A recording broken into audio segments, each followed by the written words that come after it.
Welcome, sustainability engineers, to this explainer. Today, we're diving straight into an incredibly complex, rapidly evolving system, the true water footprint of generative AI. We're talking direct and indirect impacts across its entire life cycle. Because you know as well as I do, to actually grasp the environmental impact of any new tech, we can't just look at the shiny end product. We've got to map the entire supply chain, the underlying infrastructure, and the raw physics of the hardware running these massive calculations. So, here's our roadmap for today's explainer. We'll start with the AI water footprint, move into inside data center cooling, then zoom out to upstream and indirect consumption, tackle the stress on local irrigation, and finally, look at engineering a sustainable future. All right, Section 1, the AI water footprint, baseline metrics. Before we get into the heavy mechanical stuff, we really need to establish the sheer scale of this consumption. Okay, get this. 1/15 of a teaspoon. That is the baseline estimate for how much water a single average interaction with ChatGPT uses, straight from OpenAI's CEO, Sam Altman. So, you ask it to solve a math problem, draft a quick email, or debug some code, it uses a drop. And hey, at first glance, a drop seems totally negligible, right?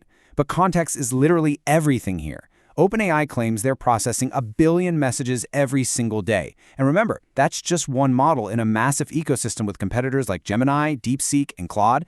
Suddenly, 1 billion drops a day turns into a seriously massive volume of water. But here is where the data gets really fascinating. A lot of independent experts are actually super skeptical of that 1/15 of a teaspoon estimate, pointing out it probably only refers to tiny models. When you scale up to a medium-sized large language model, think roughly the size of GPT-3, these experts calculate that just 10 to 50 queries actually consume about 500 milliliters of water, half a liter. That calculation is absolutely crucial because it finally factors in the whole picture: the water used directly in server cooling, plus the water consumed during the electricity generation needed to run the servers. Now, while getting exact, transparent figures is notoriously tough, OpenAI actually declined to give the BBC more details on their internal numbers. The undisputed takeaway is that generative AI operates at a scale demanding immense, continuous water extraction.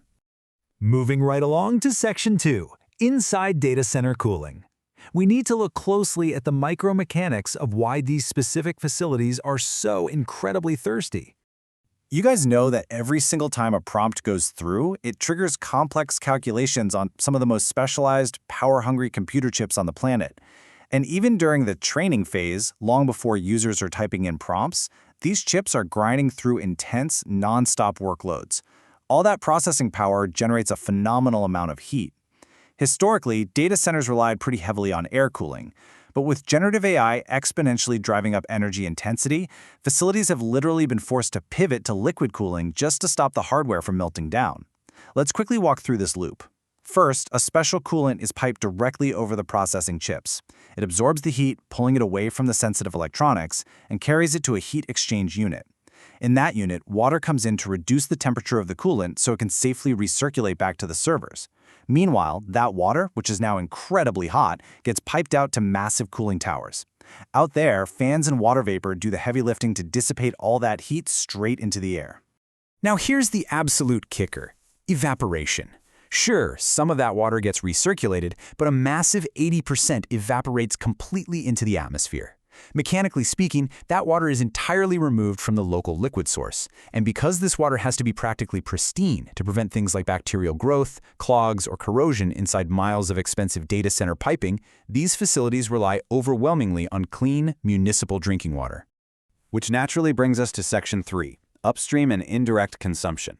As sustainability engineers, we all know the boundary of a system never actually stops at the facility walls. We've got to dig into those Scope 2 and Scope 3 impacts. AI's water footprint extends way upstream into the broader supply chain. Let's look at power generation first. Just creating the sheer amount of electricity required to power these data centers is a massive water sink. Traditional power plants, whether you're talking coal, gas, or nuclear, all fundamentally rely on heating water to create the steam that spins their turbines.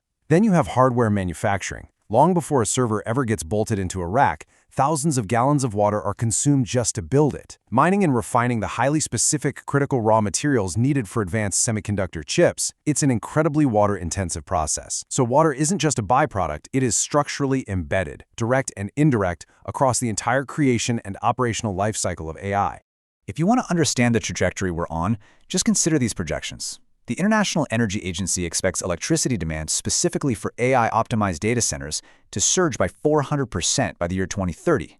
That brings the total up to roughly 300 terawatt-hours.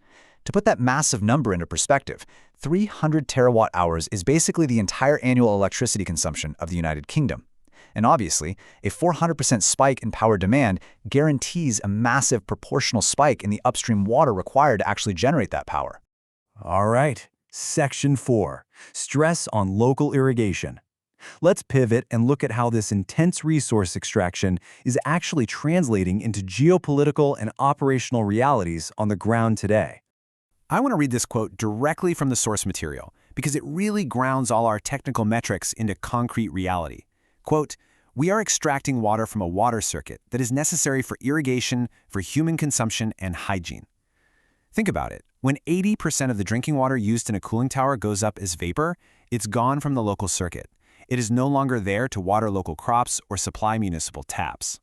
And honestly, people are noticing. Communities worldwide are raising major concerns. We are seeing active pushback and protests everywhere right now, from Spain in India to Chile, Uruguay, and right across the United States. Local populations are directly challenging governments and corporations, questioning why data center infrastructure is being prioritized over vital local irrigation and basic human consumption needs. Which leads us to our fifth and final section, engineering a sustainable future. The tech industry definitely sees the writing on the wall, and they know the engineering challenges ahead are massive. So we're basically seeing two distinct camps emerging here. On one side, you have standard corporate pledges. Tech giants like Google, Meta, and Microsoft, who are currently drawing billions of liters annually, have all pledged to hit water neutrality by 2030. They're trying to get there through aggressive system optimization, trialing zero evaporation cooling methods, and even exploring ways to capture excess server heat and pipe it into local residential heating grids. But on the other side, we're seeing some wildly radical engineering interventions. Companies are looking at just removing data centers from populated areas entirely. We're talking about dropping facilities to the bottom of the ocean, building them up in the freezing Arctic, or, in the case of companies like NTT, seriously exploring launching satellites to handle backup AI processing entirely off-planet. Obviously, space-based AI is in its absolute infancy, but it really highlights just how far engineers are willing to go to completely rethink our server infrastructure. Generative AI is advancing at breakneck speed, but as an industry, it's still incredibly young. And that, frankly, is exactly where you all come in. As we confront the sheer volume of global resources needed to sustain this tech boom, I want to leave you with this to chew on. As generative AI scales exponentially, how can we as a global society rapidly innovate to minimize energy and water extraction before local systems fail? The sustainable infrastructure of tomorrow is literally waiting to be designed. Thank you so much for joining me for this explainer. Keep innovating, and I'll see you next time.